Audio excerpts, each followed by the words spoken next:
Hi, in this video, I'm going to show you how you can update FC mobile app.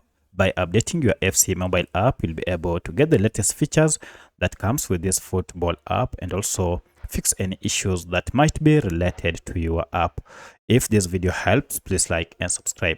Now to do this, go to Google Play Store if you are on Android or App Store if you're on iPhone, and then you need to search for your app. So for FC mobile, just by word like that. And as you can see, we have here our app. If I open, you can see we have an update, which means I've been using an outdated version of EA Sports Soccer mobile app.